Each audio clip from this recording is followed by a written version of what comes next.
Hello. അപ്പോൾ മഴക്കാലമൊക്കെ ആയില്ലേ, എന്നാൽ നമുക്ക് കുറച്ച് കടല വറുത്താലോ? നമ്മുടെ ഇവിടെ ഇതിന് കടലയെന്നാട്ടോ പറയുന്നത്. ചില സ്ഥലത്ത് ഇതിന് കപ്പലണ്ടി എന്നും പറയുന്നത് ഞാൻ കേട്ടിട്ടുണ്ടേ.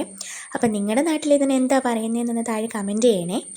അപ്പോൾ അതേ നമ്മൾ കടല വറക്കാനായിട്ട് നല്ല ചുവട് കട്ടിയുള്ളൊരു ചീനിച്ചട്ടിയിൽ നമ്മൾ കുറച്ച് എണ്ണ ഒഴിച്ച് കൊടുക്കുന്നുണ്ട് കേട്ടോ.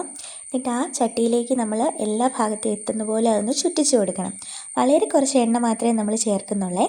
ഇനി നമ്മൾ എടുത്ത് വെച്ചേക്കുന്ന നമ്മുടെ കടല അല്ലെങ്കിൽ കപ്പലണ്ടി ഇതിലേക്ക് ചേർത്ത് കൊടുക്കാം കേട്ടോ.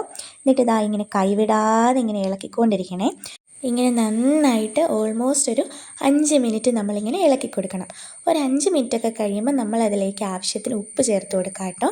ഉപ്പിൻ്റെ ഒപ്പം നമുക്ക് വേണമെങ്കിൽ മുളക് പൊടിയും ചേർത്ത് കൊടുക്കാം കേട്ടോ. അത് നമ്മുടെ ടേസ്റ്റിൻ്റെ പ്രിഫറൻസ് അനുസരിച്ച്. ഇപ്പം നമ്മളിവിടെ ഉപ്പ് മാത്രമേ ചേർക്കുന്നുള്ളേ. ഉപ്പും കൂടി ചേർത്തൊരു 3 മിനിറ്റ് ഇളക്കി കഴിയുമ്പോഴേ നമ്മുടെ കടല ഇവിടെ നല്ല റെഡി ആയിട്ട് കിട്ടുവേ. നല്ല അടിപൊളി കടല റെഡി ആയിട്ടുണ്ട്. അപ്പം മഴക്കാലത്ത് നല്ല ചൂട് കാപ്പിയുടെ കൂടെ ഈ ഒരു കടല വറുത്തതുകൊണ്ട് അടിപൊളിയാകുകയും.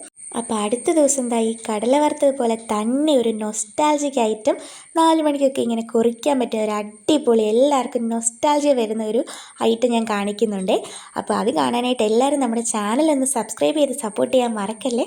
കൂടാതെ ഈ വീഡിയോ നിങ്ങൾക്ക് ഇഷ്ടമാണെങ്കിൽ ലൈക്ക് ചെയ്യാനും നിങ്ങളുടെ ഫ്രണ്ട്സിലേക്ക് ഷെയർ ചെയ്യാനും താഴെ നിങ്ങൾക്ക് ഇത് ഇഷ്ടപ്പെട്ടോ ഇല്ലയോ എന്ന് കമൻറ്റ് ചെയ്യാനും മറക്കരുതേ. അപ്പം നാളത്തെ ആ സ്പെഷ്യൽ വീഡിയോ ഇട്ട് കാണാം കേട്ടോ. അതുവരേക്കും ബായ്.